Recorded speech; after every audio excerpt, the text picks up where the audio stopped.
All right, we are live. Welcome back to the Vats Facts podcast. I am your host, Peltz or Jonah Pelter. We have a very, very special guest today. NFL coaching legend, been involved with several great franchises from my beloved Oakland Raiders, won a Super Bowl with the St. Louis Rams, and our guest last podcast episode, Coach Dick Vermeil. Learned from the great Don Coryell, father of the modern passing game, NFL Hall of Famer, worked with numerous gold jacket players. And we're going to get all into it, for a while here. So I want to thank Coach Al Saunders. Coach, welcome. Thank you very much.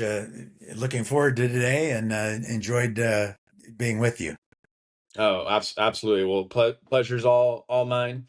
So, Coach, you've had a very, interesting career, a great career. And, when I was kind of preparing for this interview, I knew a good amount about you, but I didn't realize you were born in the UK. And, started your kind of your upbringing there before moving to California. Did you, growing up in the United Kingdom, England specifically, did you know much of anything about American football, before you moved to the States? No, Or no, not really. We immigrated actually. My parents, father and mother at the time, immigrated to the United States when I was 4 years old. wow. And they actually came into New York, and they weren't allowed to stay in the United States because the immigration quota was filled. This was in 1951. And the immigration people there said, "Well, where are you from?" My father said, "Well, London, England." And they said, "Well, you can go to London, Ontario, Canada, just up the Hudson River, and you can stay there," because they didn't have an extended visa at the time. So we went to Canada, lived there for another 4 years, and then came to California. Actually, from Canada, they had met. My mother and father had met some people on the ship coming over. Not many flights in those days. You Right, you took the right. boat, and it took a week to get over. But they met a couple by the name of Lori and Francis Whitaker. I'll never forget the name. They lived in Oakland, California. They actually lived in Piedmont, just outside of Oakland. And in those days, you needed a sponsor to come into the country. So my mother and father kept in communication with the Whitakers, and they offered to sponsor them to come into the country. So that's what we did. That's why we ended up in Oakland. We came from London, Ontario to Oakland, California in about 1954. And the rest of the story is we stayed here forever. Beautiful, beautiful. And now in your upbringing, you know, in the UK and then a little bit in Canada, when did you first come familiar with American football? Because obviously football in England is a different game, right? It's, Foot, the world's yeah, game. football is soccer, right? As Right, we know right. it here. Yeah. And actually, my great uncle, Ron Saunders, was a football, they call them managers there, or head coach, actually, we would call him here. But he played for Liverpool for years, was a Wow. well known soccer player in England. And so that, yeah, it actually it stayed in my family. My daughter ended up being an All-American high school player and played at Nebraska and played yeah, on the Olympic Development Program Oh, here in wow. the United States. But you know, being that young, there was no real affiliation with any kind of sport. If you had asked me when we moved over, it was cricket and it was Oh, it okay. was soccer. Cool. But going to school in the United States at a young age in grammar school and then junior high school, you learned what people did over here. So uh, I was much more in tune to baseball and football and basketball than Mm. soccer and cricket as I grew up in the United States. So you arrived in Oakland in 1954. I believe the A's moved to Oakland, I think in 68. Pardon me, the Raiders weren't established till 1960. What do you remember about pro sports when you your first couple years in the Bay Area? Did you start following the 49ers at first? What do you have early pro sports memories?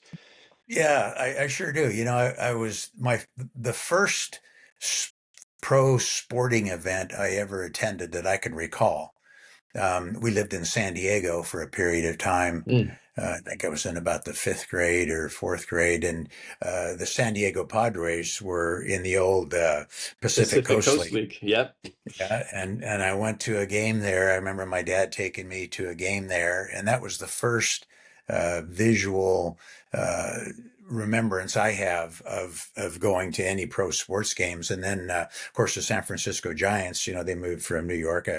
I was a Giants baseball fan. Played Little League baseball. Actually, played for Seawolf Restaurant in Oakland when we lived Oh, in cool. Oakland, and Jackie Jensen and Boots Herb had a restaurant down in Jack London Square called Seawolf, and that's the Mm. team that I played for. So I really enjoyed baseball when I was younger, and had a great affiliation for the Giants when they moved. The Oakland A's, were obviously later on, but I was never really a 49er fan because they were in San Francisco, Right. and you live in Oakland, you're an Oakland fan. Right. So the Oakland Oaks, were Mm. way back when, and the Pacific Coast League was kind of the league that I followed as a young kid. And then when the Raiders came in 1960, actually the first four games they played were in Kezar Stadium in San Right. Francisco. And I Right. was a freshman in high school at the time. I went to high school in San Francisco, went to St. Ignatius High School, and we played our home field as a high school team was Kezar Stadium, Wow. and the Raiders played there in '60. As I recall, for the first four games, and then they went to Candlestick Park. So I followed the Raiders. Security wasn't real great in those days, and we didn't have any money to get in any games. But a couple of my buddies and I were able to sneak into Kezar because we kind of knew the ins and outs of the stadium there, and we climbed the fence at Candlestick Park, and I watched just about every Raider game in '60 and '61. And then in 1962, they built Frank Ewell Field in Oakland, where Laney Right. College is right now. And a friend of mine by the name of Johnny Mattis, who ended up being one of the a captain in the police force with the Berkeley Police later on in life. We long story short, we climbed over the fence. It was like Oh, 10:30 in the morning. We had no money. right. How do you get in to watch a pro game? So we scaled the fence and actually got caught by a guy by the name of Dick Romansky. He jumped down from the fence. He grabbed us by the collar. Said, "Where do you two guys think you're going?" Well, long story short, Dick was the equipment man for the Oakland Raiders. And we said, well, we didn't have any money to get in. We're Raider fans. We live here in Oakland. And so he says, well, if you're going to come to the game, you're going to have to work. So we said that'd be great. So he take a child's dream, right? He Right. takes us in the locker room, says, take start emptying out these crates, put the numbers up with where they belong on the hangers. So long story short, Johnny Mattis and I were ball boys for the Oakland Raiders in 1962, which was the Wow. first year at Frank Ewell Field, and that was Marty Feldman was the head coach then at that time. And then the next year, 1963, Al Davis became the head coach. And so I was a ball boy for Al Davis in 1963. That I was a junior in high school at the time, and we did it the next year in '64. And then I went to college and played football at San Jose State. So my days of being a ball boy were over. And as a player, they kind of expanded a little bit more, but have Right. great memories of those early Oakland Raiders, and still root for them. They're still kind of in my heart, Yeah. my childhood dream, and I always want them to do well. And Absolutely. other than the times I was coaching in Kansas City, and and we played them, then that was a Yeah, little different. Kansas City, San Diego. You're like Mr. AFC West, Oakland, Yeah, and Coach, I appreciate your thoughts on that because I think a lot of Raider fans, especially, Raider fans, I'm almost 30. But even Raider fans who've been fans of the team a long time, I think we kind of forget, and it's easy to, right? Because he is the Raiders, Al Davis. I think a lot of Raider fans forget that Al Davis he didn't start the Raiders. He came on as a coach, then of course, took over as ownership. If you want to expand on that a little bit, like who were some players in those early Raider days that you remember? I know that I believe Tom Flores, of course, Hall of Fame coach, great coach, was the quarterback in those days. Who do you any standout players from those very early pre-Al Davis Well, years? Well, my kind of heroes at that time, George Blanda, of course, Mm, played then. George must have been 100 years old then, and he played a long time in the league. But yeah, right. Tom Flores, Art Powell, they're a great Mm, receiver, hmm. Clem Daniels, running back. And then there was this, Jim Otto played in those days. Oh So yeah. there were some great players that played at that time. And if you were a kid growing up in Oakland, you were a working class. My father was a lithographer, a printer, ended up having other jobs. He was a custodian at the Oakland YMCA for a while. He was a security guard when they were building some of the buildings in downtown Oakland, the Kaiser building there, right on Mm, Lake Merritt. And you were kind of a working class kid, and the Raiders at that time were they kind of emulated those kind of philosophies, the hard work and the tough guys. Um, didn't have a lot of money, but made things work. Family was really important. Work ethic was really important, and Al Davis and the Oakland Raider organization kind of personified that. And of course, the silver and black and the skull and crossbones and the attitude of the people in Oakland really embraced the team. And the Raiders have been followed by people all over the country, all over the world. It's like the Dallas Cowboys consider themselves America's team, but I'm not so right. sure that the Raiders didn't start that long before the Dallas Cowboys even thought about being America's team. Yeah, absolutely. And it's really interesting. You had also brought up the Oakland Oaks. So I'm also, well, all my teams moved from Oakland to Vegas really, or Sacramento in between. But the Oakland Oaks, I remember the A's, I think it was like 10 years ago, maybe they did a throwback game and they wore the Oaks old uniforms from the Oh, Pacific Coast League. What do yeah. you where were the Oaks playing when you saw some games? What was that experience like of Well, watching it Pacific was the Coast League Oak, ball? yeah, it was the Oakland Oaks and the San Francisco Seals and the Right, Seattle Rainiers and the San Diego Padres, and right. they played where the it was down by the water, down by Jack London Square. They had a little stadium down there. The San Francisco Seals played, in San Francisco. They had a downtown stadium down by the docks down there. Hmm. Um, yeah, I probably went to a handful of the Oaks games. I can't remember going to a lot of them because once again we couldn't afford it. Couldn't afford to Right. go in. So if you couldn't sneak into the stadium, you were out of luck. Um, but that was really fun. It was, and it takes me back to the Frank Ewell Field. I mean, there was it was like a high school stadium where there were 20,000 seats, and there were no regular seats. They were just like benches, like in a high school stadium. And I think in those days they probably averaged about 5 or 6 thousand in attendance was about all. Wow. So it was kind of rough going for fans, but it was special, and it was just a special affiliation with people in the city that really treasured their teams, Mm, the Raiders and the Oakland Oaks at that time, and the Athletics came obviously, and then it just kind of grew from there.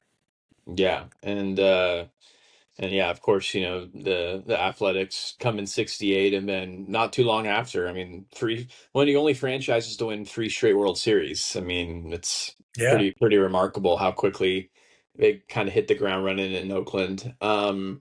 So great stuff, Coach. Obviously, you know, I first learned of you being a fan of the Oakland Raiders. You were offensive coordinator, offensive assistant for some of my favorite Raider teams, uh, working with Coach Hugh Jackson. Those offenses were dynamic. I mean, I know that, didn't make the playoffs, but as a fan, I mean, really, really fun teams to watch. I mean, you had guys like Darren McFadden and Denarius Moore, Jacoby Ford, Jason Campbell, then of course transitioning to Carson Palmer. Um, Talk about, you start off as a kid in Oakland, growing up in Oakland, going to high school in San Francisco, and we're going to cover a lot of your coaching career. But then you move away. You lived in several different places, but then you get the call back from the organization. I'm not sure if it was Hugh or Mr. Davis, but what was it like for you coming back to Oakland all these years later to be a part of those teams? Yeah, it was really special. I think anytime you grow up in a place and you feel a real affection for, the pro team, it's really a special moment. In fact, in 2003, Mr. Davis offered me the head job there. I was with Kansas City. I'd been with Kansas City for 10 years with Marty Schottenheimer, and then went to the St. Louis Rams, and we won the Super Bowl in 2000. And then Dick Vermeil came back Right. uh, to Kansas City and asked me to join him as the coordinator, and I did. And in that, we had some real good years in that 2001 to 2003. And Mr. Davis had interviewed me for the job, and we went through a contract discussion and some other details, and it just was it was difficult to leave Kansas City at the time. We were the number one team in the league in offense, and I'd worked in Kansas City for 12 years, and I was the offensive coordinator, and I loved Dick Vermeil, and it was a real hard decision not to go to Oakland, but I chose to stay at Kansas City. And then 2 years later, in 2005, um, Mr. Davis interviewed me again, and almost took the job at that time, but had an opportunity to go to Washington with Joe Gibbs, and that was really a special opportunity. And so, once again, I decided not to go to Oakland. Two really difficult decisions because of my affection for the city of Oakland and for the Oakland Raiders organization. But from a career standpoint, the timing was just not right. There were other things going on, and staying in Kansas City in 2003, going to the Washington Redskins with Joe Gibbs in 2005 for my family, and for what I wanted to do at that time was probably a better situation. Yeah. Um, I had worked with Hugh Jackson after Joe Gibbs retired. I went to Baltimore with Right. John Harbaugh, and Hugh Jackson was the quarterback coach there, and he was hired as the offensive coordinator by Al in 2000, and I guess it was 2010, Yeah. and then he was made the head coach in 2011. And so Hugh called me, asked me if I would consider leaving the Baltimore Ravens and being his offensive coordinator. Um, and the Ravens, we had a great team. We had Ray Yeah. Lewis and all those guys. Joe Flacco was a young Ed player, and Reed. Yeah. Ed Reed, yeah, Oh, special, two special guys. We had a great defense, obviously, yeah. and a good offense, a real good football team. And I said, Hugh, gosh, I feel like we're gonna win the Super Bowl here in a couple of years. And we never had to move from Washington because we lived in the same house. I just commuted to Baltimore. It was only about 35 minutes to the practice facility in Owing Mills from where we lived. We live right on the Virginia Maryland border. Hmm. Um, anyway, long story short, Mr. Davis called again, and his comment was to me, he says, Alan, he always called me Alan, just like my wife called me Alan. My childhood friends called me Alan. He says, Uh, Alan, and I'll never forget, he goes, time for you to be a Raider. you know. And I said, Mr. Davis, I have a great situation here in Baltimore. It's a great team and loyalty is really important to me. And he said, Alan, I gave you your first job in the NFL in 1960, in 1963. He says, I'm going to give you your last job in the NFL. He says, you need to come out and help Hugh. And he said, I'm not doing well health wise. He says, Mm, I'm not doing well. mm. And so he says, come out here and talk to us. So Bless his heart. Karen, yeah, that's what I say. Karen, and I always had a great affection for Al. Yeah, He was a special guy. I mean, who else has been an assistant coach, a head coach, a general manager, and an owner and a commissioner in the National Football League? Nobody. yeah, He had, yeah, and he was so loyal to his players and so loyal to his coaches. Those that were loyal to him. I could tell you so many stories about him taking care of financially mm, of players who didn't do well. And of course, in those days, they didn't get paid like they're getting paid now. They all had jobs right, in the off season, and Al was such a wonderful man. But once again, Hugh became the head coach in 2011.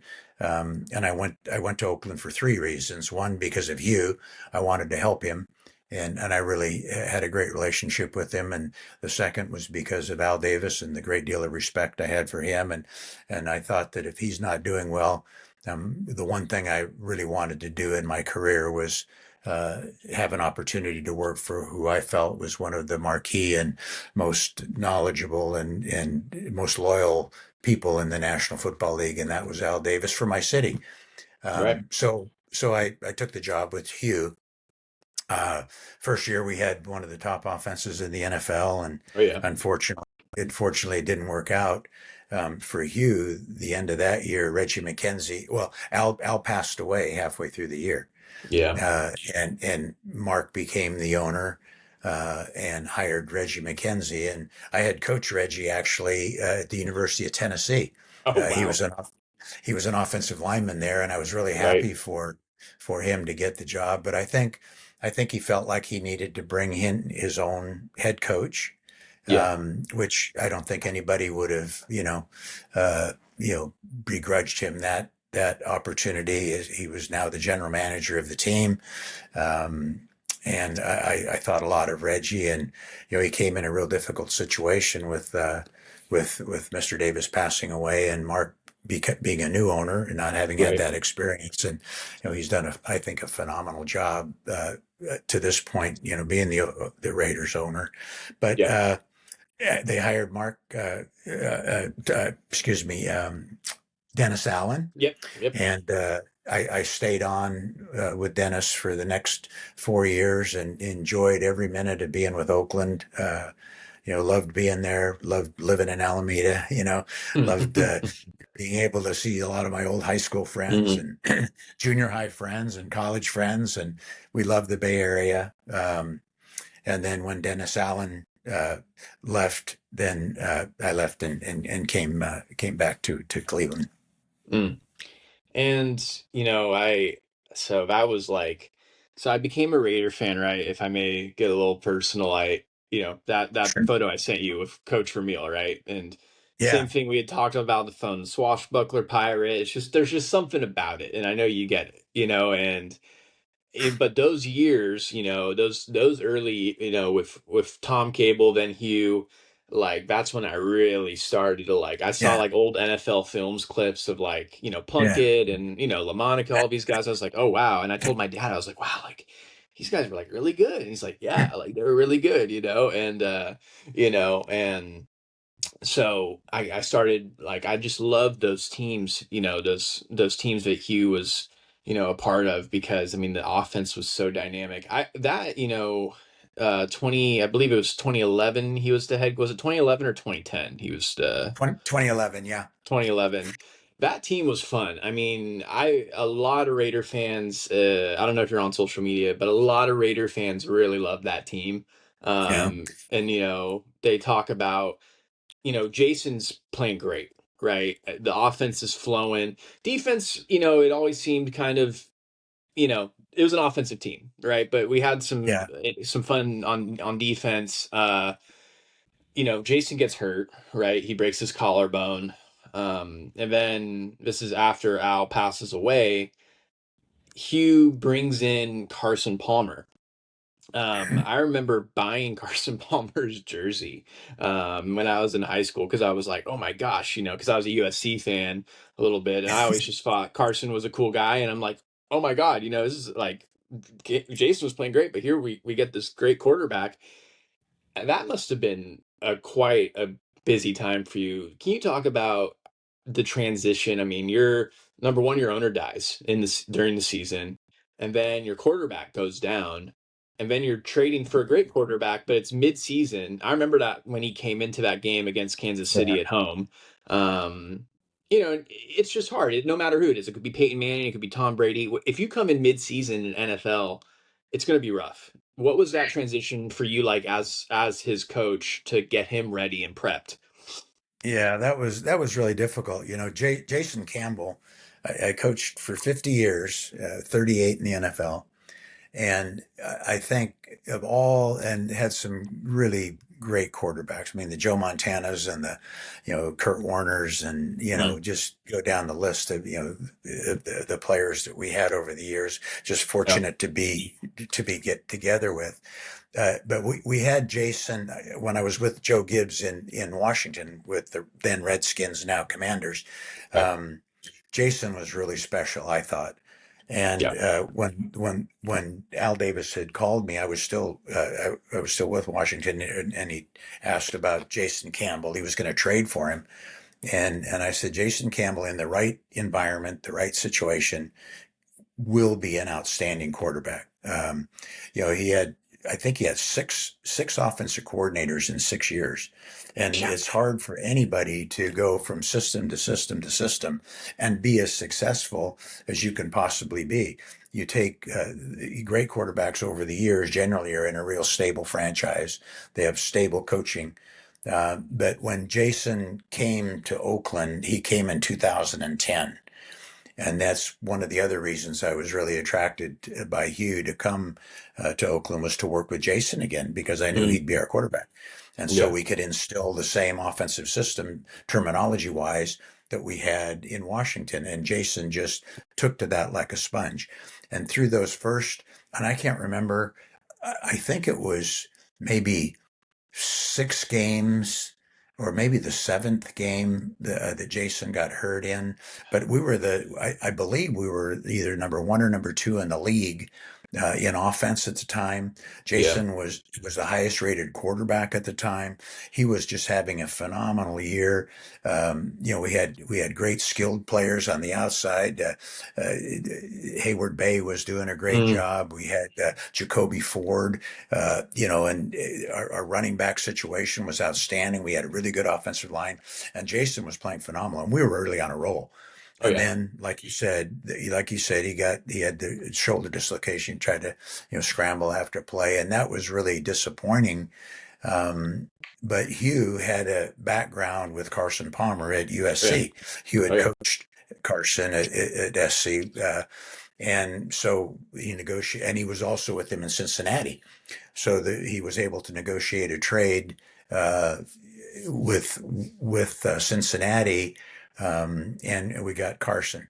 So he comes in like on Wednesday, and we're trying to prep him for the game, and we weren't doing real well. And I guess it was against Kansas City. I can't remember the first game he played, um, but yeah, fortunately, Carson is a tremendous football player. He's oh yeah, extremely bright. And he picked up the offense because it was similar to what he'd had in Cincinnati, and he finished the game against Kansas City. Didn't play real well, but most guys couldn't even call a play in the huddle. Being there 3 days. The next night, if I believe, you'd have to check the records to look at it, but I believe the next game we played was San Diego in San Diego. oh And yeah, if I'm not mistaken, Carson threw for over 350 yards and 4 touchdowns and played a phenomenal game. And that was Carson Palmer. He's a special player, a Heisman Trophy winner. Yeah. You got to be pretty good to do that. Oh yeah. And his career in Cincinnati was outstanding. And it was because of him that we were able to be really productive on offense the last part of the season when we didn't have Jason Gamble. Um, but yeah, he was special, a special guy. In fact, he just won the state championship I as a high saw school that. coach. Incredible. In Incredible. fact, I'm glad you reminded me of that because I got to text him and congratulate him. But what a Yeah. tremendous not Carson was not only a really and great. You can use the term loosely, but he was, in my opinion, a great quarterback. I agree. Um, and really played at a high level and is just even a better human being. I mean, he's a Yeah. special man and a great husband, great father. And I'm really glad to see that he's able to influence those young high school players and win a state championship in his first year as head coach back at his alma mater. I think that's terrific. No easy feat. I mean, and now like I mean, the talent level in high school football, especially big time Southern California high school football, is tremendous. So I mean, yeah, hats off to Coach Palmer. How about that? How about that? Yeah. I And think I think that's special, and I think he'd puff up a little bit if you called him Coach Palmer. I think that's great for him. well, hey, I'd love to chat with him at some point. He was yeah, I'm just, it's a bummer. I mean, he had some fun times with the Raiders. It's a bummer, tough situation, but I have the stats here. So, yeah, so Kyle Buller started that game against KC at home. And Kyle struggled. He had 3 interceptions in the first half. And I remember watching that game on TV and calling my dad. My dad owned that wine shop, and I said, the fans are chanting, I think Palmer's going to come in, and Palmer comes in. And yeah, Carson unfortunately threw 3 picks. But I will say, hey, first game, I mean, he probably shouldn't even, respectfully, he probably shouldn't even been playing. It was just, he just got there Wednesday. That's hard to do, against a good Kansas City defense. Yeah, But looking back at that and that was our fault. Carson probably should never have gotten on the field in that game. We should probably just ran the ball, in the second half and tried to play right. a little better defense and try to get out there with a respectable close score instead of we're all competitive and you try to win it and you probably extended what we really were capable of doing and probably that was not fair to Carson because there's no way that he was ready to do that. But Hugh had so much faith in him and Yeah, felt like he would win the game for us. So he says we're putting in Carson in the second half, and we did. And right. hindsight, there was some negative to that, but there was also some positive that because he hadn't played all year. He'd been on the couch. I mean, the Yeah, last game that he played was the year before, so he had no game experience that year at all. Didn't have any training camp, right. and so he kind of got some of the rust knocked off in the second half of that Kansas City game. And then went out and played a phenomenal game, as I recall, against San Diego the next week. And I want to ask you if it's all right with you. I want to ask you about a couple other players from those Raider teams. Sure. Fun player, who so many Raider fans, especially around my age, love, is Darren McFadden. What was it like coaching Darren? Darren was probably one of the most competitive guys Mm, that I was ever around in the 38 years I was in the league. He was tremendously talented, but he was so competitive, and he played as physical as anybody I'd ever been around. yeah. He had a great period in his career for us. He was really productive. He could catch the ball. He could run the ball. He was really a talented guy. He reminded me a little bit of a guy that we had in San Diego and that I'd coached at Cal, a guy by the name of Chuck Muncie, a Hmm. tremendously talented player. But Darren was special and he was such a great guy. He was such a popular player on the team. He was a great leader. He had a great deal of pride and he was a winner in all aspects. He was Mm. exceptional. And how about another guy in the backfield who really took off with Hugh is, coming in and you and Hugh leading the offense, Marcel Reese. Yeah, Marcel could have been a Pro Bowl wide receiver or tight end movement back player. He could really Incredible. he could catch the ball extremely well. And once again, really a bright player, often had ideas in the running game that he would like to see done. And we incorporated Yeah. a lot of those at some time. But Marcel was special. Those were two special players and two Yeah. players I really, really enjoyed coaching. And a guy who I remembered him watching him, I think he was a seventh round draft pick. Didn't have many year, kind of just had that one year with the Raiders. I think it was the year you were OC in 2011. Then played briefly with the Bengals. Denarius Moore. What was Denarius Moore like? Do you still talk, have you been in touch with like a lot of Raider fans are wondering what's up with Denarius Moore? Because he kind of Yeah, had that great year, you know.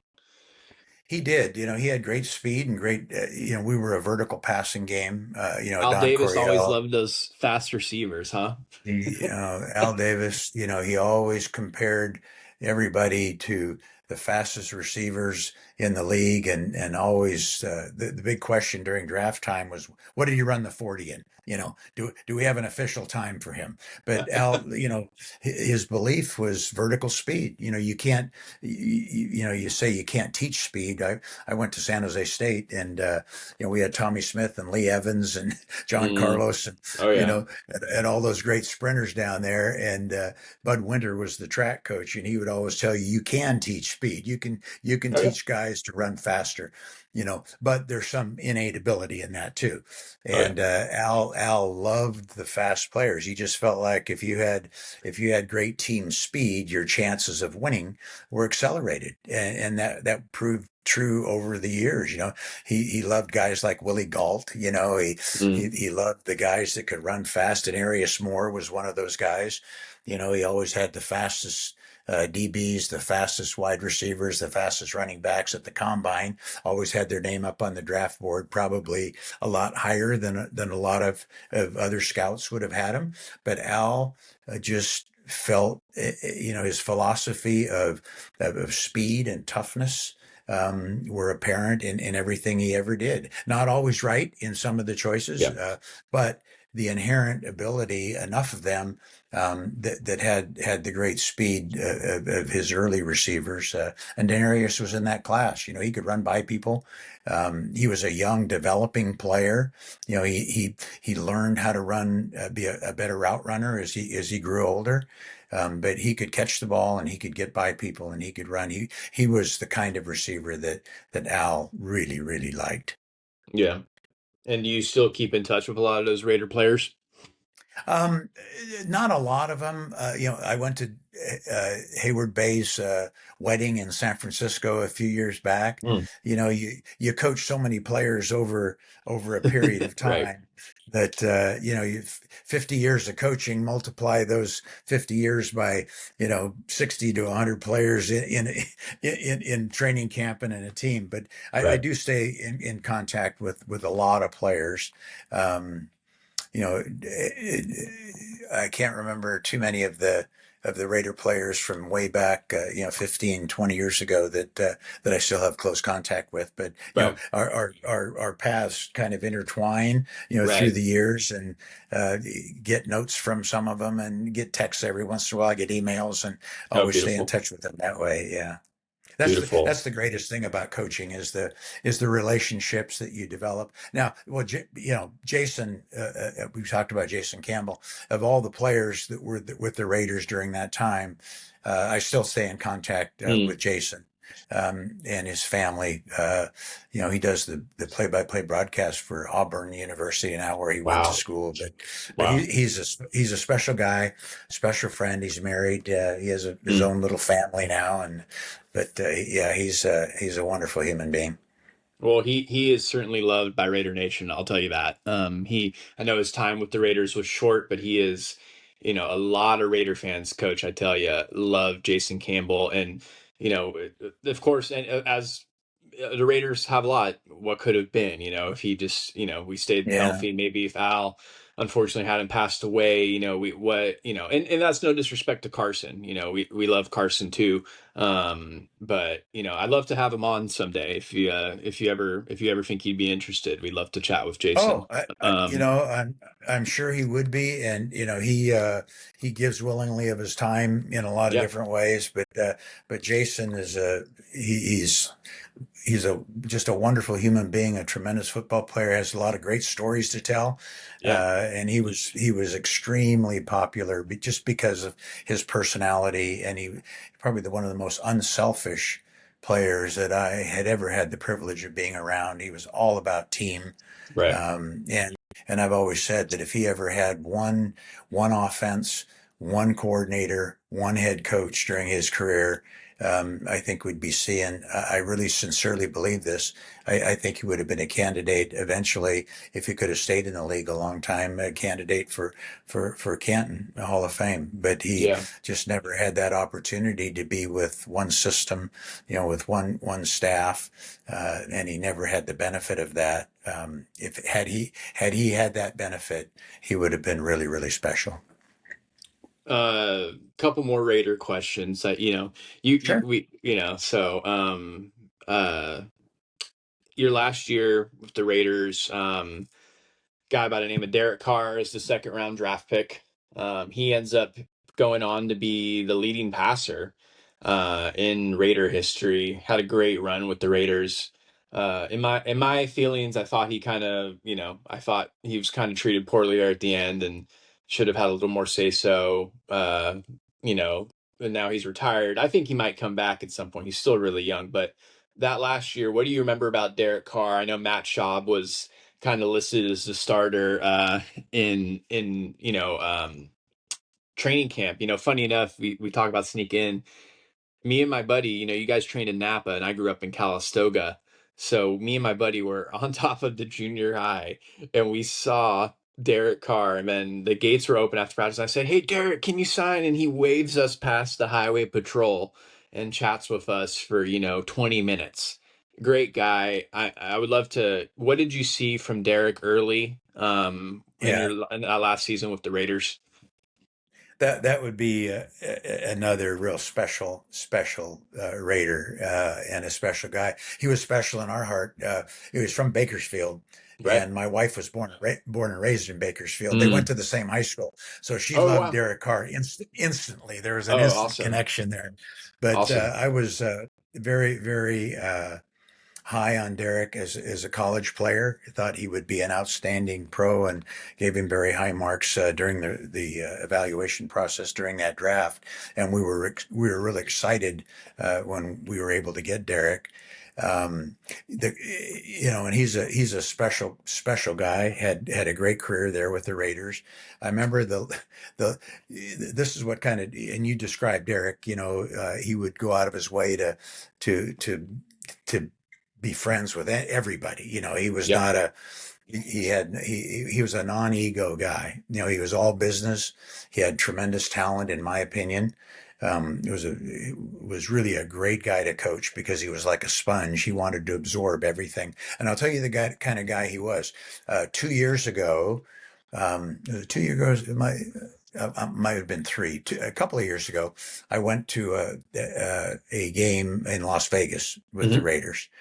And and it was a game that they were honoring all of the Hall of Fame players. There were Art Shell was there, Fred Biletnikoff, Mm. Marcus Allen, all the guys that were Hall of Fame players. There was a bunch of them there, and I go down on the field just to say hello to Marcus and Freddie and Art Shell and some of those other people. And it was during warmups. And Derek comes running over from in the middle of warmups, comes over, gives me a big hug, says, "Hey, coach, thanks Mm. for coming to the game." I mean, he's Hmm. that type of a guy. Yeah. He's special, and I was so pleased for him that his career lasted as long as it did. And when he left the Raiders, he continued to play really well, and he's special indeed. Yeah. And there's part of me that, hey, I mean, I like watch, I'm like, hey, we could. we could still get a couple years out of him. He's had a Oh whole year yeah. off. He's ready to roll.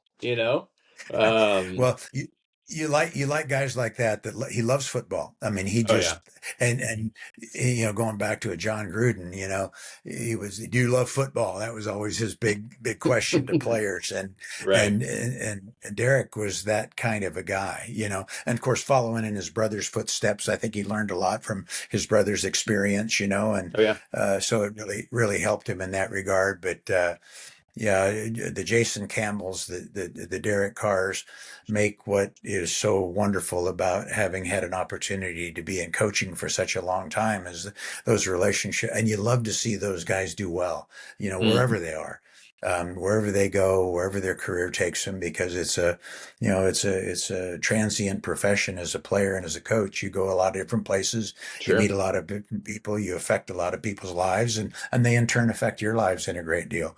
So, fond memories of Derek Carr, fond memories of Jason Campbell One and place Carson you. Palmer. Oh yeah. Hey, three great quarterbacks.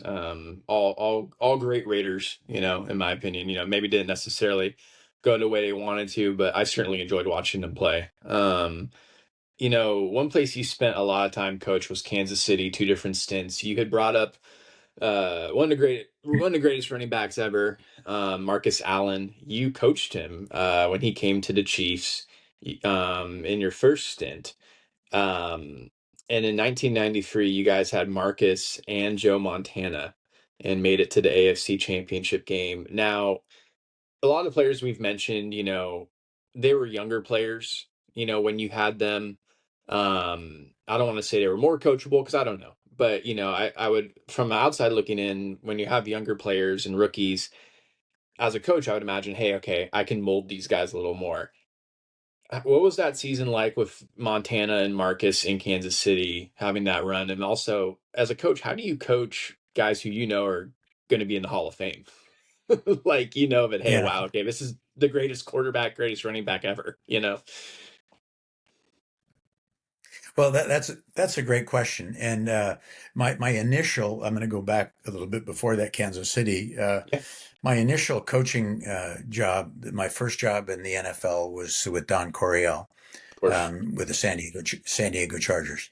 And I came from the University of Tennessee. I coached for Johnny Majors there, and I was offered the job as the receiver coach with the San Diego Chargers. And Ernie Zampese at that time was the offensive coordinator, and Don Coryell was the head coach. And here I am. I probably was 30, 36, maybe 35 or 36 years old. And now I'm the receivers coach with the San Diego Chargers. And we have Wes Chandler, we Mm. have Charlie Joyner, we have Kellen Winslow, Oh my and gosh. Dan Fouts is the quarterback. Okay, so Wes should have been in the Hall of Fame. And Dan Fouts was Charlie like is in the Hall of Fame, Fouts was like a coach on the and field too. he was phenomenal. The toughest guy I've ever seen in a football uniform. He was phenomenal. But so I thought that the question you asked, I thought the same question. Oh my gosh, I'm going to be coaching Kellen Winslow, Charlie Joyner, and Charlie played in the league for 18 years, you know, Wow. and here's Wes Chandler, and here's Dan Fouts, and uh, I asked Coryell that, I says, Coach, I says, my goodness, I'm coaching some of the greatest receivers in the history of the game. They're probably all going to be in the Hall of Fame. And Don made a statement to me that I'll always remember and I always fell back on, was that he said, Al, let me tell you something. If you can help any one of those players get better, they will listen to you and they will play their hearts out for you, because and they can soon determine whether or not you're going to help them get better or not. You can't fool a player that's played in the league for 10 or 12 years. You better know your stuff, and you Right. better be a great listener. So I learned really right when I got in the league. I learned you listen to them, Mm.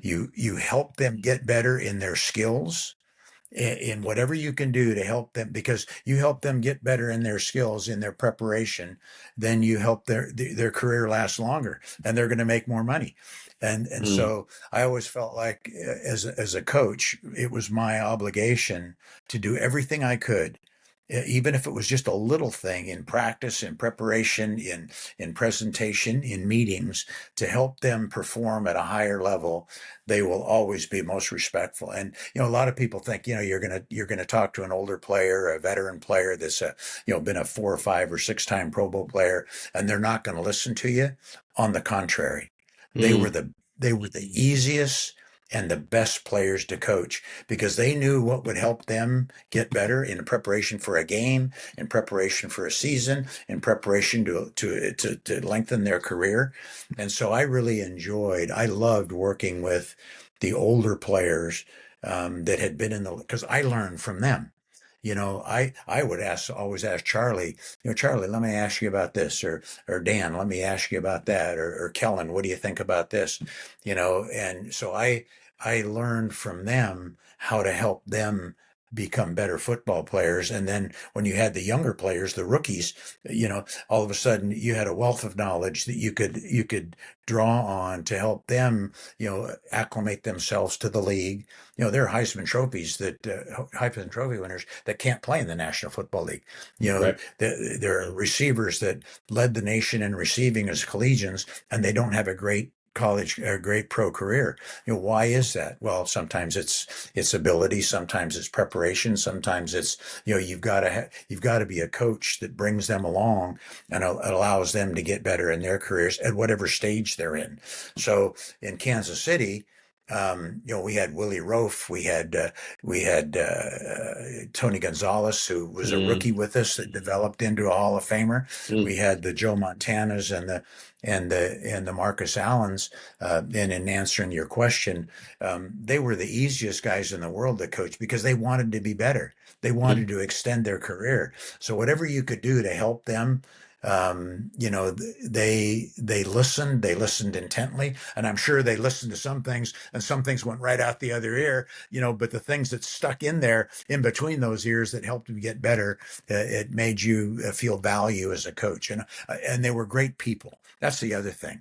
The Kellen Winslows, the Charlie Joiners, the Joe Montanas, the Marcus Allens. They were really great people, and I'll never forget.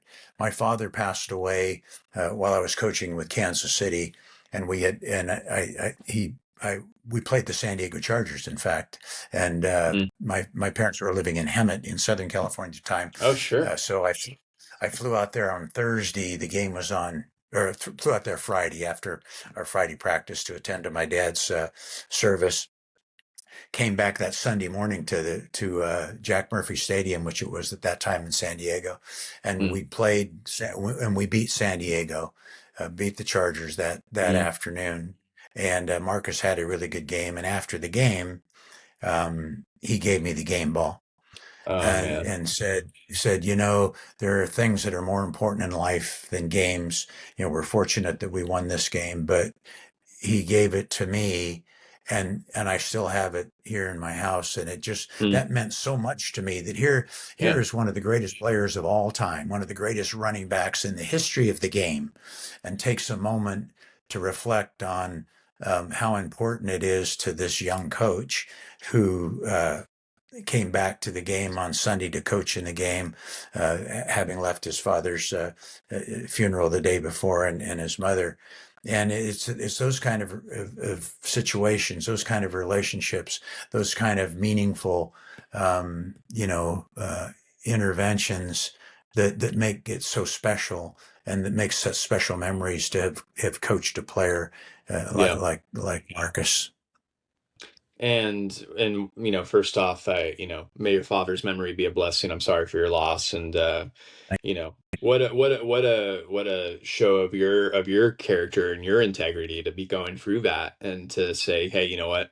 I still got a job to do. I'm going for something Yeah. personally, but hey, I got to go to work. And wow, that's a great story about Marcus. He seems like such a great guy. He Oh, just whenever I see videos of him, his demeanor, he just has this cool San Diego demeanor, or it's just everything's cool, it's like, which is wild because I mean, you watch him play and the guy will destroy you on the football field. I mean, Yeah. he looks great now in his 60s. He looks like he can still play. Well, I'll tell you what kind of an idiot I was. I was coaching in college at the time. I remember watching Marcus play in high school. Oh yeah. Went to his high school game, and he was a quarterback, Okay. and a defensive back in high school. And I I was at University of California at the time. Mike White was the head coach, who just Mm, recently passed away, my unfortunately, by the way. condolences. But yeah. So I came back, and Mike says, "What do you think about that kid down in San Diego, that Marcus Allen?" I said, "What a phenomenal athlete he is." I says, I just don't think he could be an offensive player. I think his best spot would probably be a safety. I think that's Right. where he's going to make his mark, as being a safety. So I says, we had Joe Roth, Mm, and then we had a guy by the name of Rich Campbell. Rich was the mm, first quarterback taken in the draft when he graduated, and Joe would have been the first drafted quarterback, because had just followed Steve Bartkowski, with Cal. And so I'm comparing Marcus Allen to Steve Bartkowski, Joe Roth, and Rich Campbell, and I'm thinking he's just not that kind of a quarterback. But boy, he could right. be he could be a great safety. Didn't even Right. think about playing him at running back. And he was quarterback. But anyway, long story short, so he goes to SC and becomes Mm, one of the best college running backs ever to play the game, and certainly one of the best pro running backs ever to play the game, and is now in the Hall of Fame. But he's also a special, special guy. And I love Marcus dearly. And, when I have an opportunity to see him, we always exchange a big hug, and it's always great to see him.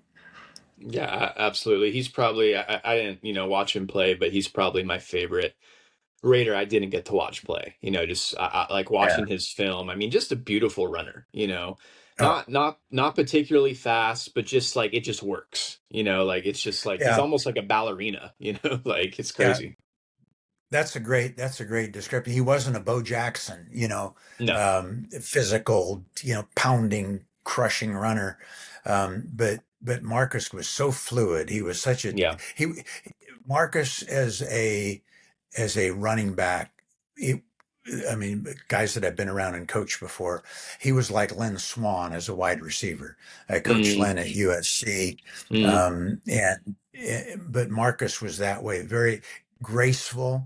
One of the and probably one of the best short yardage runners I've ever been around. And we had Christian Okoye and some oh, other guys who were yeah, just brute physical players, as running backs, in the yeah, National Football League. But Marcus, I think, was probably he had a great feel. He had a great mm, sense. He had great vision and great anticipation, and he could accelerate in a heartbeat. Marcus was a little bit of a long strider, much like you know, and usually guys that are that tall. Chuck Muncie was that way. Chuck was unbelievably gifted. Marcus was that way. The tall, long striders, generally are not the quick change of direction players. right. Um, but Marcus had it all. He could catch the ball. He would have been a Pro Bowl wide receiver if he played wide receiver. That he was that talented as a player. And I'll go back to draft day, or graduation day, that he could have been a safety. He could have been an all pro safety. He could have been an Ed Yeah, Reed, because he had such a great feel for the game. Guys like that, people don't realize how gifted, those kind of players are. And Marcus was probably one of the most gifted athletes, right. that I've ever been around as a coach. I mean, his brother was an incredible quarterback in the Canadian Football League. I believe he was in the Canadian Football League Hall of Fame Oh as yeah. well. And Good, I good, think good, good genes in that family. well, and I think people forget too. I mean, it's like when he got to Kansas City, he was in his 30s. But I mean, which for most running Yep. backs, oh, you're in your 30s, that's the kiss of death. But I mean, him and Al had that conflict, and he wasn't playing, or he was playing fullback a lot of the time those last couple years. So he was fresh when he Yeah. got to you in Kansas City. And what about Montana? What was that like having him, for a year? What did you see about his mind and him as a quarterback? What was that like seeing that up close? Joe is of course, everybody idolized. I idolized. I was a coach and I idolized Joe as a player, Sure. for what Sure. he did for Bill Walsh and the Right. 49ers, because in those years he was the preeminent, premier, most talented in everybody's eyes quarterback in the National Football League. I mean, Right. Joe, and Dan Marino. They were just unbelievably special, but there was something about Joe. He was so unpretentious. Joe was he was such a delight to be around Mm, in a meeting room, on the practice field. He was all business. He was a young Bill Walsh. And Bill was a dear friend, and Bill Walsh, Dick Vermeil, and I all played for the same athletic director, who was the coach at San Jose State, Dr. Bob right. Bronson, and always we all kind of emulated Dr. Bronson, and of course, we all adored Bill, and as I adored Bill and Dick, who preceded me.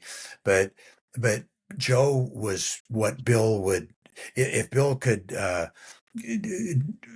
create a quarterback, he would create Joe Montana. And Wow. then, of course, he had Steve Young after that, and both are Hall of Famers. But Joe was special. I excuse me. I'd never been around. Well, that's not true, because Marcus was this way, and Charlie Joyner was this way as a receiver, and so was Kellen. They helped the younger players. Mm, Joe helped the younger quarterbacks in Kansas City. He was such a student of the game, and of course, at that time, when Joe came to Kansas City, we just brought along with him.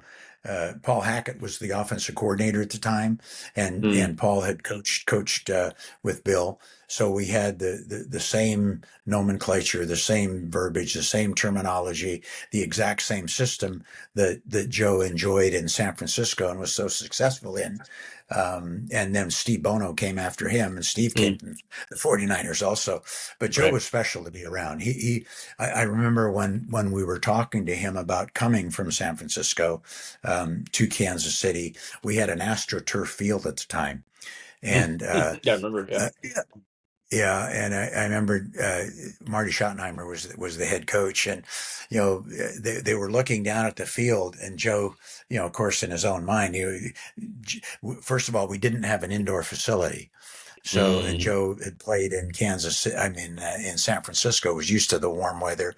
And Joe says, Marty, he says, I'm not sure about coming to Kansas. Said the weather, he says, Marty said, you sign that contract, we'll build an indoor facility. You won't have to practice outside. And right. also, this is a true story. We had an AstroTurf playing field. It was Right. AstroTurf.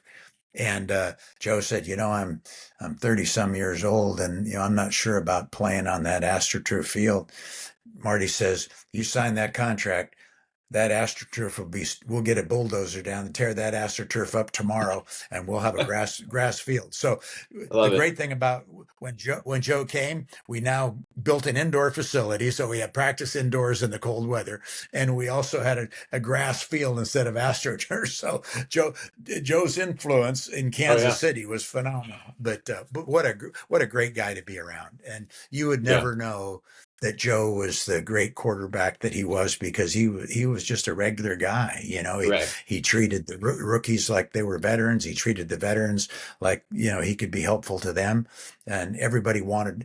I tell you, when Joe got in the huddle, it was all ears and all eyes, and nobody wanted to let Joe down. That Mm, that was the magic of Joe. His influence on the players on the team. Nobody wanted to let Joe Montana down. They wanted to hold up their end. As an offensive lineman, you did not want to get Joe Montana sacked. right. As a wide receiver, you did not want to run a route in an errant way. As a running back, you did not want to not get every single yard you could get, on the play. So Joe influenced the team with his presence. He influenced a team with his mannerisms. He influenced a team. You'd think he would have a big ego. Just the opposite. Joe was Hmm. not a big ego guy, but he was a big performer. And when it Right. came down to performing at a high level, we played Denver one it was on a Monday night game. I'll never forget that game. We were behind at the end of the game, and Joe took a 2-minute offense down the field and threw a touchdown pass to Willie Davis in the corner of the end Hmm. zone. And I thought, Joe Montana willed that drive. That's Joe Montana. And then unfortunately that year we win the NFC or the AFC. We go to the Right. AFC Championship game up in Buffalo, and Joe got Yeah. knocked out in the game, and we ended up losing that game. And that was Joe's last year in Kansas City. And but what a pleasure it was, and what a privilege it was to be on a team with Joe Montana as the quarterback and Marcus Allen as the running back, and Yeah. all the other great players we had. We had a young Tony Gonzalez and Hmm. a young Will Shields and an aging Willie Roaf, and just really really a special group of players. But Joe Yeah. Joe was really outstanding. Coach, thank you for that. And one thing you've touched on a lot throughout this conversation is relationships, right? You have great relationships with many of these former players still to this day. Going to Darius Hayward Yeah. Bay's wedding, keeping up. That's so much what coaching is. It's teaching, it's relationships, building those relationships, fostering those relationships. But the NFL is very cutthroat, and I think a lot of folks don't understand that. How is it for you? You build relationships with these guys. You're going to battle with these guys. Sometimes, I mean, you spend sometimes more time with these players and coaches than your own families. Um, how is My, it? my How wife it? would be my wife would be the first to tell you that. We've been married for 54 years, but Beautiful. and thank God for her. And Yeah. one thing about when you're when you're in coaching, the most important thing you can have is a great and an understanding wife. Yeah. And had it not been for my wife, who I met at USC while I was a Oh graduate wow. assistant there, and she was a student there, but she allowed me to pursue my career. Right. And there's a lot of coaches' wives there's a lot of coaches' wives that can't do that. She was Right. a mother and a father to my three children, and nobody could have done it any better. She's my best friend, and Mm. now we're married 54 years. We've retired. And now I spend all my time with my grandchildren and my children, trying to make up for the time with my Oh, children that beautiful. I didn't have as a coach. But Beautiful. I don't know that it's a cutthroat business might be a little bit harsh. It's a Mm. demanding business, and it's a Gotcha. performance oriented business.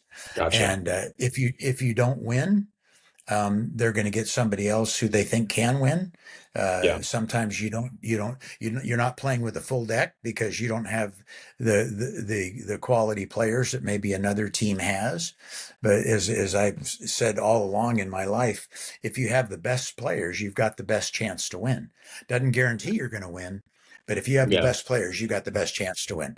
But the deck is not always level in the National Right. Football League, because you depend on people in the management area to secure players that are highly competitive, and that can compete against other teams. But your job as a coach is to get the best out of every player that you're responsible for. Now, you're going to get a running back, for example, and then you're going to get Bo Jackson, or you're going to get a running back and you're getting Marcus Allen. Well, give me Marcus Allen and I'll be a better coach than maybe another running back that doesn't have quite the skills that Marcus has, but still it's your responsibility to get the very most out of them. And I've always Right. felt like you treat every player like a first round draft choice. Yeah. Whether he's a walk on in college, whether he's a free agent in the National Football League. And I think the players and there's a lot of players. J.J. Bird and I talk to all the time. We had in Kansas City. Willie Davis I talk to all the time. I still talk to Charlie Joyner all the time. Wes Chandler, again, always in contact with him and Kellen Winslow and those guys. And, Yeah. the thing that I think that I appreciate about them, and I think that they appreciated about me, hopefully, was that I treated them with great deal of respect. Because I respected their level of ability and their ability to be in the National Football League, and I really would like to feel like I respect that I treated every single player, whether they were in the first year or whether they were in their 15th year, with the same dignity. I put the same amount of time and energy, into helping them try to be better as I did, regardless of who they were or where Yeah. they came from or what they were, because I felt like that was important. And I had coaches in college, that treated me that way. I was Mm. a walk-on at San Jose State. I had John Webb and Damon Boehm, who was a great linebacker at USC in those great Rose Bowl years under John McKay. They were my freshman coaches, Lanny Julius, and they treated me with dignity. They treated me with respect. They did everything they could to help me be a better football player. And I always remembered that. Dr. Yeah. Bronson, they were so encouraging and so uplifting. We didn't have the greatest football teams record wise in those years, but we sure Right. had a great experience. And a lot of those players that I played with in college ended up going on into coaching. Dick Vermeil before me and Bill Walsh before me, and guys like that were Hall of Fame coaches. You learn that about being around players and the relationships that you feel were as important as your family, because they Mm. depended on you. And if you didn't do your job well enough, if you didn't do everything you possibly could to help them on the field and off the field, then you were not doing, the kind of job that you should do. And I had the great privilege of being around, you know, Hall of Fame coaches in the National Football League: Dick Vermeil, Yeah. Don Coryell, Joe Gibbs. Marty Schottenheimer should be in the Hall of Fame. John Haurbaugh should Agreed. be in the Hall of Fame. Yeah. I just had great experiences with those guys, and Johnny Majors and Mike White. You know, in college, I was just so fortunate to be around players and coaches to learn from, and hopefully I passed on some of those traits and some of those principles that you need to do to be a better person and a better player and a better coach. Hopefully, I was able to pass those on to people that I had come into contact. But none of it could have been done without my wife. Well, I'd say you definitely passed it on, and and thank you and congrats on have almost what you say 54 years of marriage. That's incredible.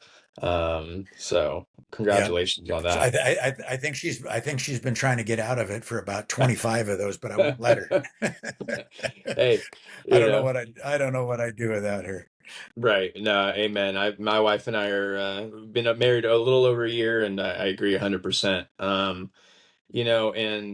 And coach, so you talk about that, the relationships. What do you think is the biggest misconception to fans about coordinators and coaches? Because anytime a team does bad, right? First game, fire the coordinator. Oh, fire the line coach. Oh, fire this coach. Fire the GM. I think a lot of fans kind of lose track sometimes that you're also human beings doing a job, and there's so many different factors, right? You talk about, hey, well, this person has Marcus Allen. This person has a good player, but he's not Marcus Allen. What do you think is like the biggest Yeah. kind of misconception on the empathy side of things that fans have of Yeah. coaches and players? That, that's an interesting question, because they're regardless of what profession you're in, there are really, really good performers, and there Yeah, are those that aren't quite as good.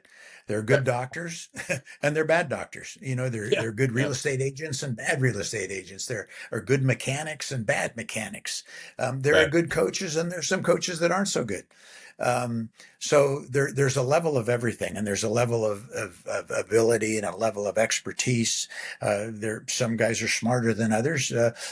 Some guys are harder workers than others. Some guys have great work ethics. I've been around coaches that have tremendous work ethics, and I've been around other coaches that probably don't have as good a work ethic. I've been Mm, around coaches that are brilliant strategists. Bill Walsh would be in that class. Joe Gibbs would be in that mm, class. Don Coryell would be in that class. Dick Vermeil would be in that class. That's why they're in the Hall of Fame. right. And there are other coaches that are just not good strategies, good at strategy. There are some coaches that are tremendous communicators. Mike White would be in that again. Johnny Majors would be in that class. John Haurbaugh would be in that class. Great communicators to their players, to this team, to their staff. And there are other coaches that are just not at that level. The mastery of getting a group together, and I think that would be true in any business. Um, there are several coaches. When I first got in the National Football League, there was a head coach, three offensive coaches, and three defensive coaches. There were six on the staff. Now Wow. there's probably 20 on the staff. Right. And Dick Vermeil was one of those guys that started the big staffs because his feeling was the more coaches you have, the more individual attention you're going to give to the players, which is absolutely true. If you took Yep. tennis lessons, you'd rather have private tennis lessons or private swimming lessons than you would group swimming or group tennis lessons. You get more attention and you get more focus. And Dick Vermeil was one of the very first to be in the NFL that expanded the staffs, to the level that they are now, and to the benefit of all the players. But the greatest misconception about coaches is that it's hard to say because you don't get to the National Football League generally unless you are very accomplished in what you do. Right. There are just some that are better than others, and some circumstances are different than others. I go back to the Jason Campbell being with six offensive coordinators during 7 years in the league. I mean, how difficult is that? You're never going to reach your maximum potential, and some coaches just get in situations where the franchise is not as stable as some. Where the management, where the player procurement people are maybe not as astute as some other places are, where the consistency is not such, where they're impatient, and all of a sudden, coaches move from staff to staff. The offense and defensive coordinators are responsible for the outcomes of the offense and defensive teams. The special teams coordinator is responsible for the outcome of the special teams as a whole. But there's also a head coach. And that head coach might be an offensive coach that runs the offense, like uh, you go around like Bill Walsh was. Bill Right. Walsh ran the offense, and he had a defensive coach that was really the half of the head coach. He ran the Right. defense. You know, Right. so all of the circumstances are different, and I think the biggest misconception of coaches is that all franchises are the same. There's a head coach, there's coordinators, and they all have equal say, but every single team is run differently, just like every single business is run differently. You might have a McDonald's franchise, but the manager of that McDonald's franchise runs it different than the guy down the block. Right. He influences employees differently. His expectations of his employees may be different. So every franchise is different. And that's why some coaches are more successful when they move on, when they get into a different franchise. But sometimes you get on a merry-go-round and you never have the opportunity to be with a real supportive franchise. The ownership has to be supportive. The best ownership I've ever been around, and I've been around some great ones, but nobody was a better owner and a better management and administrator than was the family in Kansas City. You know, Lamar Hunt and his wife, and now his son Clark, who has taken over. Lamar Hunt was a phenomenal owner. He always Right. had his support. You always had his direction. You always had in the 10 years or actually the 15 years that I was there in that organization, 5 with Dick Vermeil and 10 with Marty Schottenheimer. Um, Steve Bisciotti, I think, is in that category now of Mm, present day owners. Whereas and you got the owners like Al Davis was a phenomenal owner, but his his bloodline ran much like the owner of the Dallas Cowboys. Jerry Jones. yeah. He would do any. Both of those owners would do anything they could to help their players and help their franchise win. But Right. it's run in a different way. Everybody Yeah. has a leadership style. Everybody has an ownership style. They have a head coaching style. They have a coordinator style. They have a position coaching style. But no two franchises are alike, and I think it's a misnomer when the fans of the New York Jets and the fans of the Seattle Seahawks and the fans of the Houston Texans and the fans of the Kansas City Chiefs think it's all the same. It's not. Right. Every franchise is different, and Right. the coaches that are able to adjust, and there's always a perfect fit. There's an Al Davis and a John Madden. You know, Yeah. there's a Kansas City Chiefs. There's a Clark Hunt and there's an Andy Reid. Mm, You know, there's there was a Tex Schramm and there was a Tom Landry. right. There was an ownership group in Green Bay and there was a Vince Lombardi. Those are the perfect storms, but Yeah. they're not, and it's harder and harder and harder now to get that perfect storm because of the salaries that the coaches are getting, the Right. salaries that the players are getting. And when I was the head coach of the San Diego Chargers, I made $135,000 a year. Oh no, I lied. 125,000. Yeah. That 10,000 was a bonus. And so, as Right. a head coach of the San Diego Chargers, $125,000 a year. Now, a first-year head coach is getting 8 to sometimes 10 million a year, which is unbelievable. Right. So the dynamic and the thing that has changed the profession so much, in my opinion, is social media. In the days when I was the head coach, way back in 1986, 87, there was no social media. You read your local newspapers and that was it. Now, Right. every fan, everybody, there's podcasts now, which we never had before. The computers never had before. The analytics that a lot of programs rely on, all computer generated. They never had before. I was the first person, I think, in competitive football to be involved in computer analysis. I was a graduate Mm, assistant at the University of Southern California. We had a right. fellow by Joe Gardino, who was a computer expert, and he for the Los Angeles Rams and for the University of Southern California Trojans. He had us. He had us. I was with SC. I was a graduate assistant there. He had me, take down the plays, the defenses, the formations, and put on a spreadsheet and give to him. He would then feed it into a computer for like 3 games and get all the tendencies of the opponents, all the defensive tendencies for, first down defense, pass defense, all the blitzes, all the pressures. And those reports would come out. They'd be about this thick.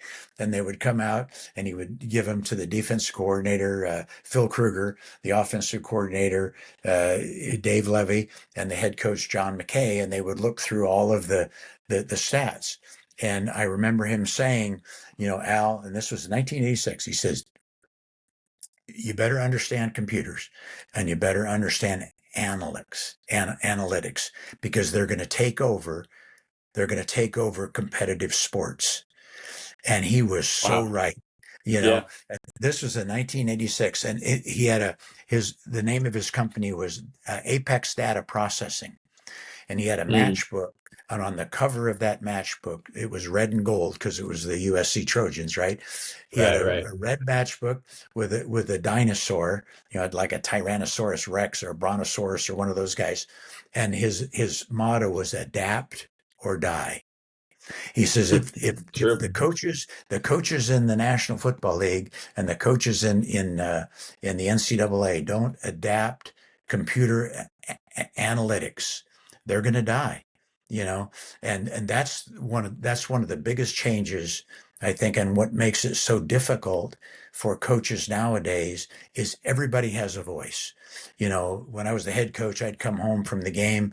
My wife would have watched it on TV or been at the game, and she would say, "Why did you call that play on the goal line?" I only had one person to answer to, other than Right. other than the owner, the other coaches, and the players, um, and the media, the local media. But now everybody has an opinion. Everybody thinks they know what's best as a play caller sitting in the stands or watching TV. And so that pressure is put on ownership.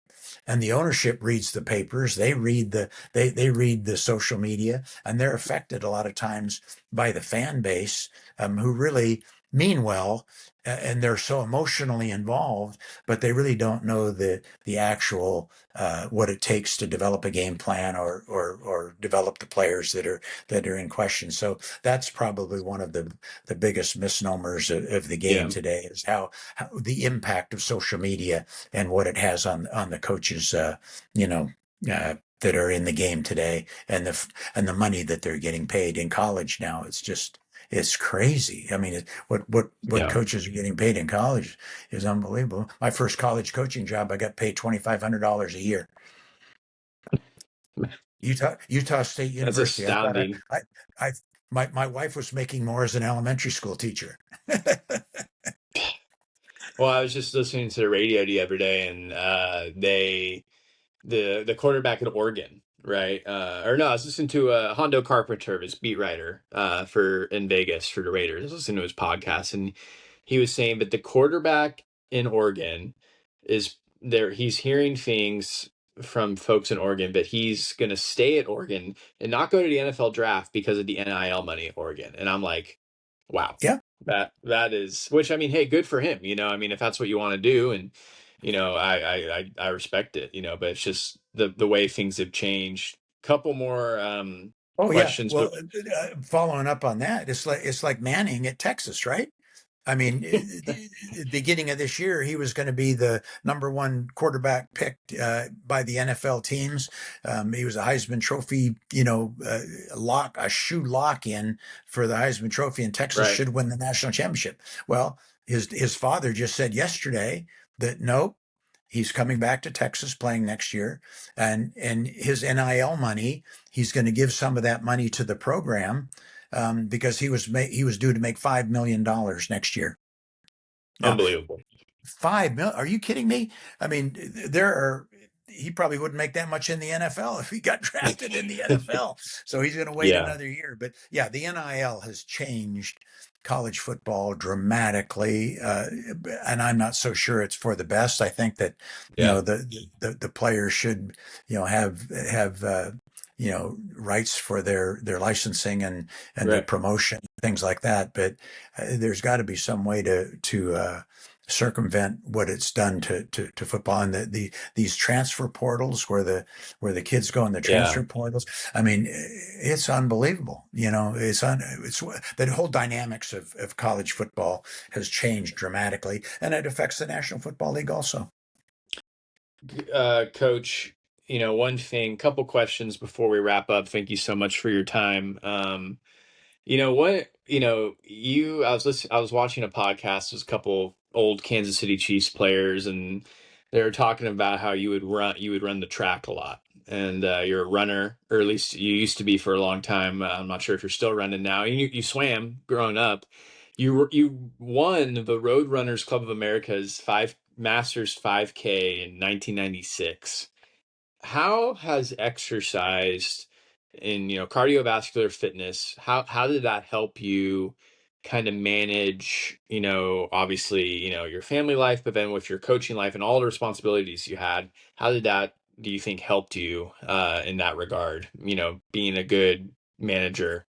Yeah, I think that's a great question. And what I tell my grandchildren, I have six grandchildren. I tell them all the same thing, and I tell the parents the same thing. My own children and my daughter-in-laws. There's two things that are really important in growing up, and that you as parents can influence, and you can emphasize, and you can do anything you can to help them be successful in. One is education, and the other is health. Mm, Um, because if you have great health and you have a great education, you always have a chance for success. It doesn't guarantee it. It's like right. a great player. It's like a great player having great physical ability. If he doesn't develop it and prepare and all that, he's not going to be successful. But if you have great health, you have a good chance. If you don't have great health, it really becomes difficult. And if you have a great education, you have a great chance. If you don't have a great education, doesn't mean you can't be successful. And it doesn't mean book education necessarily. Might be, people skills and all of those things. But those two things are really important. And I always felt like, I grew up loving sports. I grew up,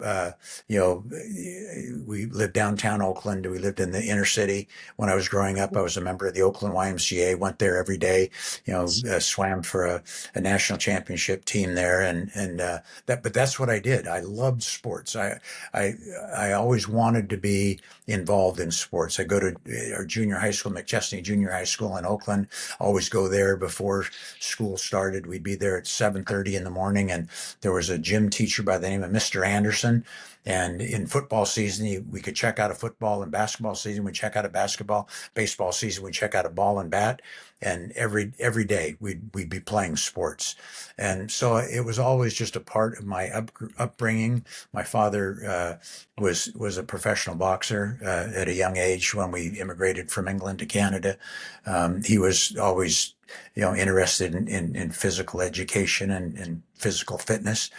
So it was just always a part of my life. And, I was always animated on the practice field. Always used to run down the field with the players, but grew up as a competitive swimmer on a national championship team, and was a national record holder for a couple of events at a young age. And, developed, when I went to college, I quit swimming and got involved in football, and was fortunate to be, an academic All-American at San Jose State, and had a great career that way, but just loved it. And I just think there's nothing better than being physically fit. It's Yeah. just something you either enjoy or you don't. Uh, I've run 25, 30 marathons in my years. My knees now are to the point where I don't run anymore, but thank goodness I can still swim. So I jump in the pool, and Oh, awesome. I'll work out 5 days a week, usually sometimes six. And it's either Wow. I do a stationary bike, and then I jump in the pool, swim an hour. But I just enjoy it. When I was coaching, it was the one emotional and mental release that I had. After practice, Mm, I'd run for an hour, rather than go, have lunch or have a beer or something like that. I had to go run, yeah. and I was able to think. I was able to be by myself. It was a cathartic experience for me, and I just love doing that. I love being outdoors. I love, you know, in San Diego, run along the beach, in Kansas City, Hmm. great trails there, and in Washington, run through the great monuments and stuff like Oh, that. wow. And Yeah. we'd go on a road trip as a team. First thing I do, get off the plane, go check in the hotel, and we usually had an hour or so before our meetings. I'd go run, come back, take a shower. But to me, that was really important to maintain not only my physical health, but also my mental and emotional health. And I think, Right. people need that. I think you need something emotionally and mentally to kind of get you on track to do things. And fortunately, all my children were, like I said, my daughter was an Olympic development, and went to the University of Nebraska and played 4 years there. Both my boys played, one played college rugby, the other played college football. Both went to SMU, and but hopefully I've passed that on to them, and they've all remained very active in their adult life, and hopefully passing that. All my grandchildren play competitive sports, and I think it's just good for them. It's just something Yeah. that's really important. But thank you for asking that question.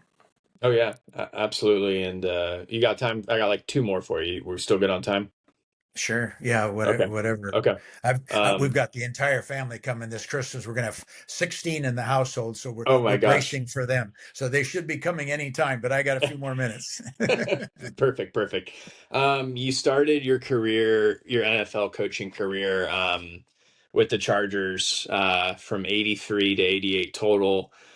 Then you ended up, becoming the head coach from 86 to 88. A couple things here. Number one, can you talk about Coach Coryell, father of the modern passing game? Dan Fouts had, said that in his posthumous Hall of Fame induction, with his daughter there. It was a beautiful ceremony. What was it like learning from Coach Coryell, being in San Diego, a team, unfortunately, but a city that no longer has an NFL team, unfortunately, and, talk about stepping in for Coach Coryell, man, you learn from him and becoming the head coach. What was that experience like? It was unbelievable. And we talked earlier about the Raiders, and I grew up in Oakland, Right. and became a Raider fan. Well, uh, when I was in the fifth grade, one year, my dad was a lithographer, a printer, and he was working in Oakland, got a job in San Diego. So Okay. we actually lived in Pacific Beach for a year in my youth. Mm, So San Diego was kind of a special place, and yeah. to have an opportunity, I went from the University of California at Berkeley to the University of Tennessee, and loved working for Johnny Majors. He was just a special head coach to work for, and was fortunate to have an opportunity to go to San Diego Chargers when they were the best offense in football. Mm, They were Star Wars offense. We led the league 6 out of 7 years in total offense. It wow. was a phenomenal experience, and I think Don would tell you that. Uh, and he was influenced greatly by Sid Gilman. Sid was the Wow. head coach for the San Diego Chargers, and that title of father of the passing game, I think that Bill Walsh, Dick Vermeil, Don Yeah. Coryell, and people that really, Al Davis would tell you Mm, the same thing. People that were around the passing game in those days with, John Hadle and Lance Allworth, and, mm, the really unbelievable passing game, the vertical passing game. And Sid was still there when I was when I was a young assistant. The first year I was at San Jose, excuse me, at San Diego. right. Um, Sid Gilman was there, lived in La Costa, and after every game we had film. In those days we didn't have video, Right. so Yeah. Gene Leff was our film director, and he would make uh, four films, for three for our staff and one for Sid Gilman.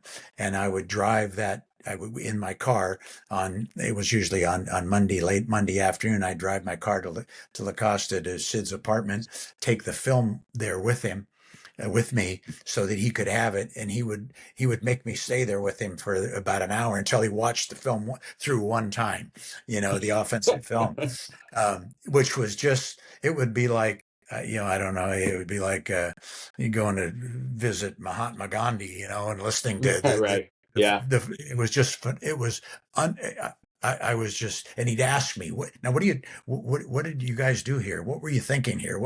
So that was just unbelievable.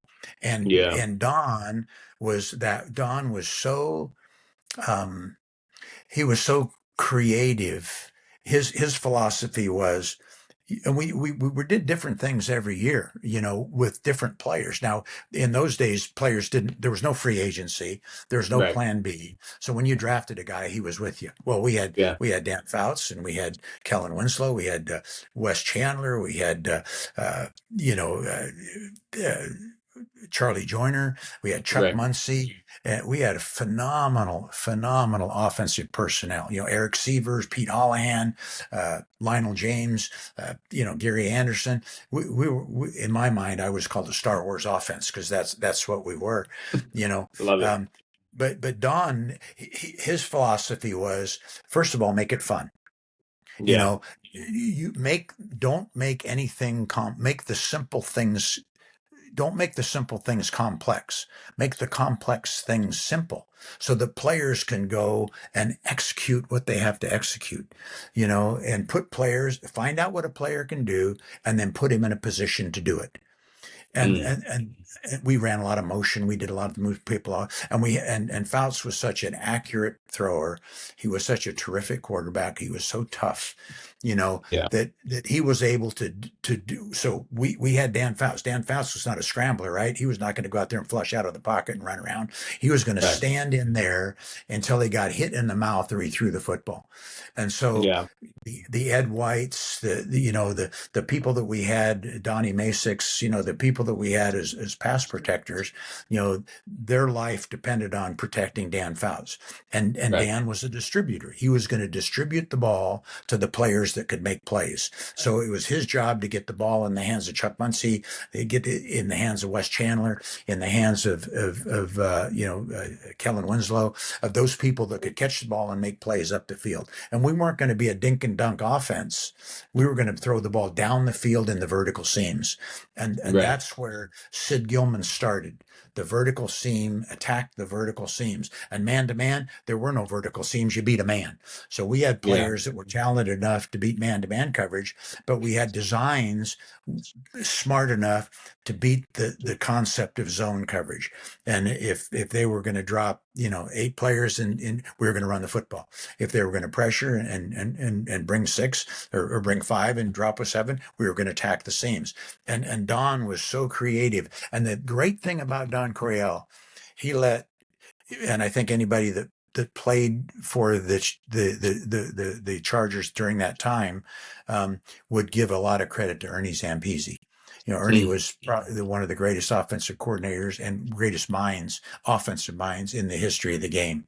And he had Mm. such a great relationship with Dan, and he fed off, and Don would not hold anybody back. I mean, as a young coach, Don would say, Al, if you have an idea, let's hear it. Let it out. Mm. It was so exciting to be with Don Coryell because he never restricted anybody. He encouraged athletes to be athletes. He wanted to make it fun. And it was really the offensive concepts during that time. It was it was really a fun time to be involved with coaches like Ernie Zampese, Don Coryell, and people forget that Joe Gibbs was the offensive line coach before that, and the That's offensive incredible. coordinator. Wow. So, but it was Don's influence, his creativity. Nothing was beyond being creative. He, I don't think in all the years I worked for Don, where I ever heard him say, "No, we can't do that," or Mm. "Well, I don't think we should do that." It was always to Ernie, yeah. And he had a little bit of a list, but I don't do this out of disrespect. I do this Yeah. out of admiration. He said, "Geez, Yeah. Ernie, let's do that. Why don't we do that a little bit more? We can score more touchdowns." I mean, Right. that's Right. that's the way he was. Yeah. He was a wonderful human being. Mm. Um, he was a great man. He was a great coach, and it was an honor and a privilege for those several years to be influenced by him greatly. And when I became the head coach, uh, I, I believed in what he believed in. It was a great privilege to do that. But we had a different team at that time. We needed to play defense. We never played defense very well. So in Right. order to continue to win, we put a great deal of emphasis on the defense. We didn't have Dan Fouts anymore. We had Mark Vlasic, who we drafted from Yeah. Iowa, was a terrific young quarterback and got hurt. We had Babe Loffenberg, who had kind of Mm. bounced around the league a little bit. But we sorely missed Dan. We sorely missed Yeah. all. They all retired during when Don left. Fouts retired. Kellen Winslow retired. Charlie Joyner, I made him my receiver coach. He retired. You know, the front office traded Wes Chandler. They traded Pete Holohan. They Mm, traded Eric Severs. And so we had to rely on Lionel James and Gary Anderson. We had to rely on defense, and we just weren't. It's the old, if you have the best players, you had the best chance to win. We just weren't quite there. We had Gilbert. yeah. We had linebacker that was a terrific linebacker for us. Can't remember his name now. But we had some good players. But in those days, if you were really a good team, you got better because that was the only team you had. If you Yeah. drafted really well, but if you had a lot of guys retiring, or leaving, you had no way to build your team. There was Right. the only way you could, there was no free agency. So Right. they started what they called Plan B, which was kind of a free agent kind of thing, but it really didn't work that way. So the only way you could get stronger was through the draft, and it took teams a long time to develop their talent.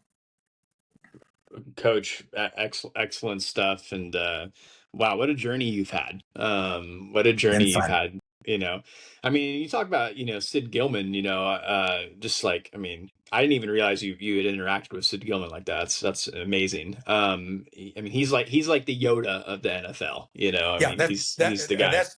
that's a good way to put it. I was thinking for the right word, and I was thinking he was like, to me, he was like a god, Yeah. Yeah. But probably Yoda would be that's exactly right. I mean, you hung on and he would come to practice and Sid, of course, he would come to practice. He'd jump in the huddle for criminy sakes, and Yeah. he was phenomenal, and he was so Yeah. willing to share his knowledge. Um, and the system that Sid ran, that Don perfected, that went to Washington with Joe Gibbs and Right. won Super Bowl after Super Bowl, that went to Dallas Cowboys Mm, with Ernie Zampese, and he influenced Norv Turner mm, in those days when they won the Super Bowls down there. The Troy Aikmans and the Dan Foutses.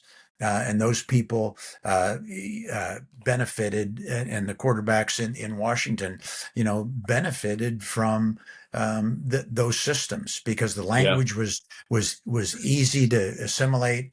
The philosophy was, if you had a quarterback with courage, that was an accurate passer with great timing and anticipation, the Dan Fouts model, you were going to be Yeah. successful. Right. And it was exciting and it was fun. It was exciting for the fans. Yeah. It was exciting for the players. Changed It the was game. fun for the players, and it was fun for the fans. Uh, Yeah. Offenses aren't like that anymore. Yeah. They've changed dramatically. Um, and the West Coast offense with Bill, changed that concept a little bit. I would like to call it was an extended hand on off and a sideways offense. It was Yeah. based on big physical receivers running slants and Yeah. drags and catching hooks like Jerry Rice and John Taylor, big physical guys like that, and a two-back running game.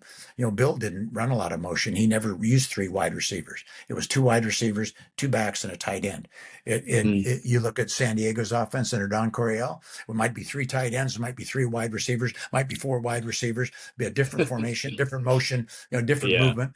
Put the players in a position where they can succeed. Whoop, we need Wes Chandler way out there on the edge. We need Kellen Winslow out there as a wide receiver to match up on this Right. linebacker if it's man-to-man coverage. So that was Don's creativity, and that's why it was Right. so much fun to coach for him and with Ernie, because there was no limit in the creativity. It was how Right. creative you can be is how successful you were going to be. And he did it in college. Shoot, he did it at San Yeah. Diego State. He did it with the St. Louis Cardinals. With Yeah. the team back there. But special and Yeah. privileged and honored and blessed and grateful to have had that part of my life to be spent with those great coaches. The perfect way to end off. You mentioned Bill Walsh, John Taylor, Jerry Rice. I asked Coach Vermeil this, depending on who we have, sometimes we'll have, hip hop guys who will ask about music, or we'll have, athletes and coaches will ask about sports. So to close off, Coach, thank you so much for your time. This has been great.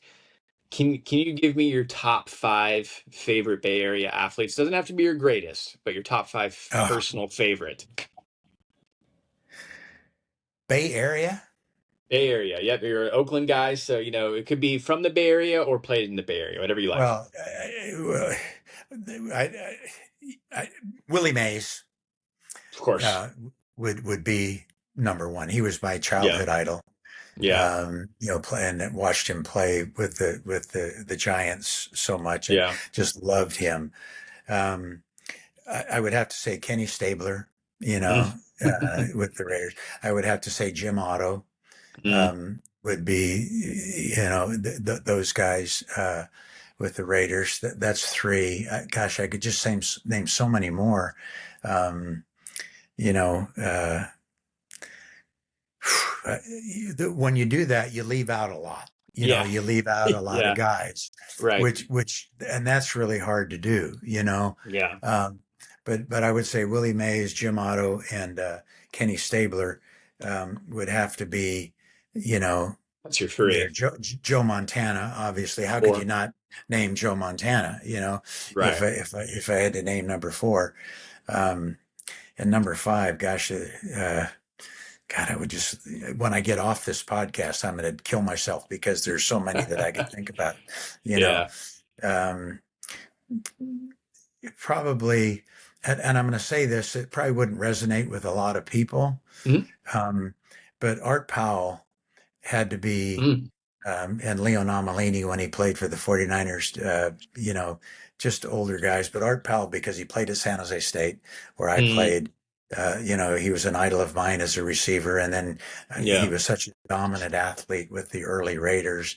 But gosh, they're all those old Raider guys were Fred Blitnikoff. Gosh, I mean, Mm. how could I leave out Freddie? I mean, just, Right. and Freddie's a dear friend, Yeah. and so forgive me for all of you great athletes that the Bay Area has seen that I've left out. I Yeah. can't name any of the Oakland A's because I wasn't an Oakland A. I was a Giants baseball fan. I was a Oh, no, Raider. no. I was a Raider football fan. Right, right, Uh, right. No, that's okay. so Yeah, yeah. anyway, Well, and I would be derelict if I left out, the all-time quarterback that meant so much to me in my own heart with Joe Roth. He passed away mm, at Cal, mm, but just so fortunate to be around so many great players, great coaches. In the Bay Area is such a great place to grow up. yeah, I even have to branch out to the swimmers. Donna DiVerona, a former swimming teammate who was an Olympian for several Olympics, was one of my favorite athletes of all time. So she was a Bay yeah, Area gal, grew up in Orinda and Lafayette, and swam for Berkeley City Club and Berkeley Y, which I swam for as a young kid.